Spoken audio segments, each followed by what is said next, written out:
We've talked a lot about animal behaviors on our YouTube channel, but sometimes those behaviors are misunderstood. For example, people often think that raccoons are washing their food when they have their food near a water source. Um, but that's not what's really going on. So, would you like to walk us through what is actually happening if you see a raccoon putting its food into water? Sure, and this is a good opportunity to show off some of the raccoon footage I caught a couple of summers ago on one early morning. But absolutely, raccoons are fascinating creatures because they're very active and animated. But this so called washing behavior is a great example of how we sometimes misinterpret animal actions and equate them to human behaviors, or we anthropomorphize them, so to speak.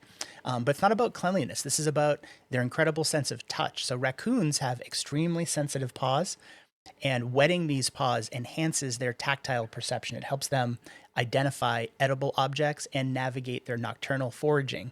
So it's sort of like they're able to see with their hands, and when they're wet, they can actually see better, so to speak.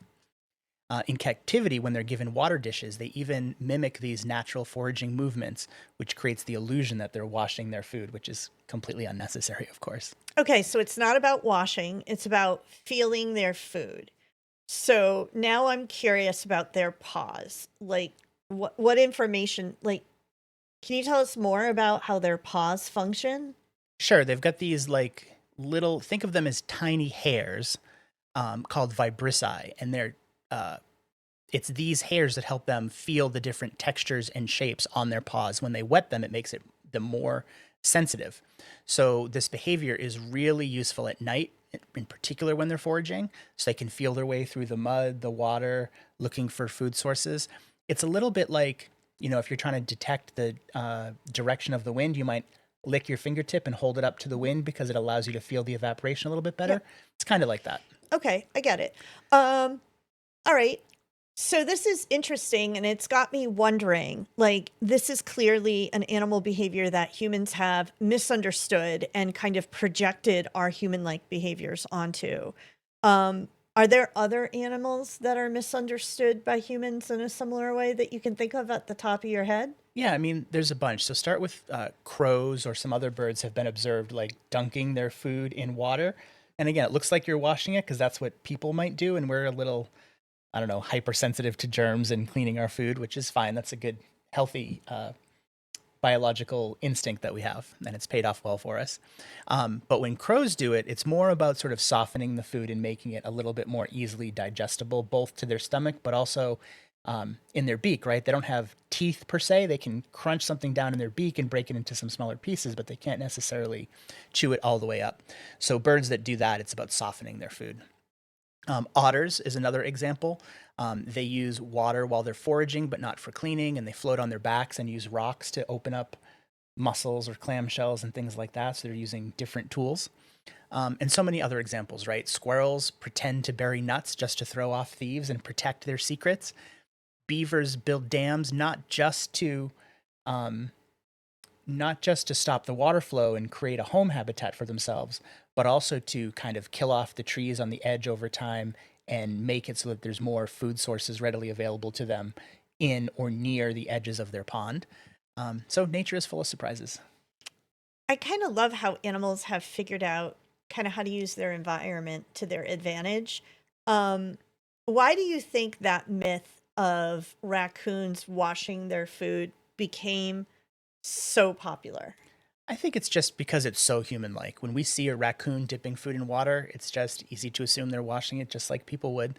But there's cultural references, and raccoons have even been, in uh, fairy tales and fables and different things like that. So those cultural references give it new life and passes it from human generation to human generation as we tell stories. But the truth is often more fascinating, right? It's about their incredible sense of touch and adaptability. Yeah, and as we're talking through this, I don't know if any of our viewers are having kind of the same thoughts as I am listening to you, but it's making me think of even our own pets, right? So we have a cat, um, whose collar you might be able to hear jingling in the background because he's just realized that we're occupied. So he, of course, wants our attention.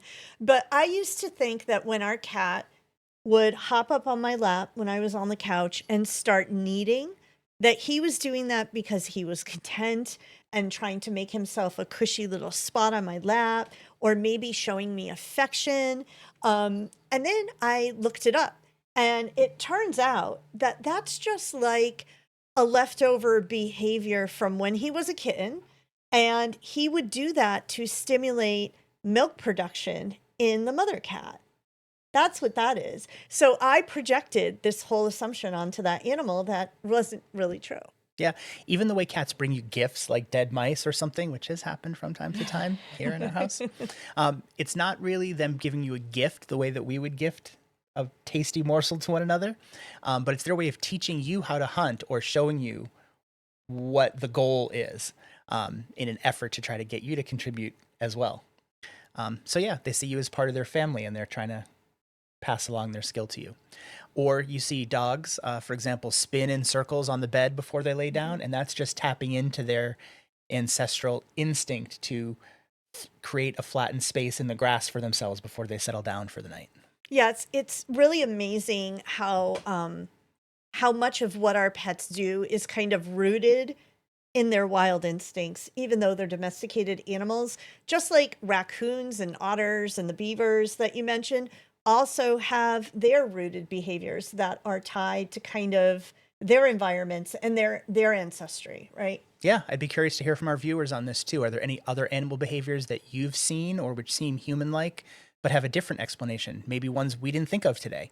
Or have you ever watched wildlife, even your pets, do something quirky? Let us know. So that's all for today's episode. But before we head off on our next adventures, this is just a quick reminder to you, our viewer, that you can find Dustin's wildlife photography and links to all of our content channels on our website, hikeandhearth.com.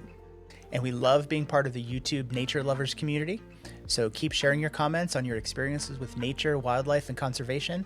And if you're not already a subscriber, please be sure to join us. Okay, Dustin, are you ready to send us off for today? I sure am. Until next time, friends, keep your eyes on the skies and your hearts in the wild.